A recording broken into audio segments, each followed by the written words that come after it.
হুফাজুল কুরআন foundation Bangladesh Matiranga উপজেলা শাখার উদ্যোগে ৩০তম জাতীয় হিফজুল কুরআন প্রতিযোগিতা ২০২৫ অনুষ্ঠিত হয়।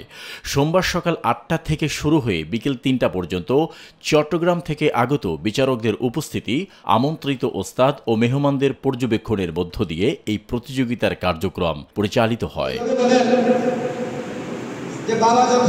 প্রতিযোগিতা শেষে পুরস্কার বিতরণী অনুষ্ঠানে প্রধান অতিথি হিসেবে বক্তব্য রাখেন মাটিরাঙ্গা উপজেলা নির্বাহী অফিসার মাহমুদুর রহমান। তিনি কোরআনের হাফেজদের নিয়ে এমন প্রতিযোগিতামূলক আলোকিত অনুষ্ঠানে তাকে আমন্ত্রণ জানানোয় আয়োজকদের প্রতি তিনি কৃতজ্ঞতা প্রকাশ করেন এবং আগামীতে এই ধরনের অনুষ্ঠানে অংশগ্রহণ ও সার্বিক সহযোগিতা করার আশ্বাস প্রদান করেন। হুফাজুল কুরআন ফাউন্ডেশন বাংলাদেশ খাগড়াছড়ি জেলা শাখার সভাপতি আলহাজ হাফেজ মাওলানা হাবিবুল্লাহ জাহাঙ্গীর প্রধান মেহমানের বক্তব্যে বলেন, কোরআনের পাখিদের নিয়ে মাটিরাঙ্গায় এই প্রথমবার এমন আয়োজন হলেও তা সুন্দরভাবে সম্পন্ন হয়েছে।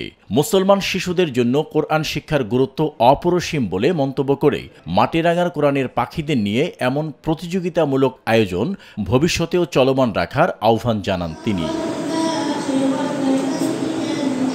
হুফাজুল কুরআন ফাউন্ডেশন বাংলাদেশ মাটিরাঙ্গা উপজেলা শাখার সভাপতি হাফেজ ওমর ফারুক এর সভাপতিত্বে মাটিরাঙ্গা উপজেলা বিএনপির সাংগঠনিক সম্পাদক জিয়াউর রহমান জিয়া বলেন, কোরআনের হাফেজদের নিয়ে আয়োজিত অনুষ্ঠানে তাকে আমন্ত্রণ জানানোতে তিনি আলেম ওলামাদের প্রতি কৃতজ্ঞতা প্রকাশ করেন এবং আগামীতে যে কোনো ইসলামী অনুষ্ঠানে অংশগ্রহণের ইচ্ছে প্রকাশ করেন। নিরপেক্ষ, সত্য প্রকাশে আপোষহীন।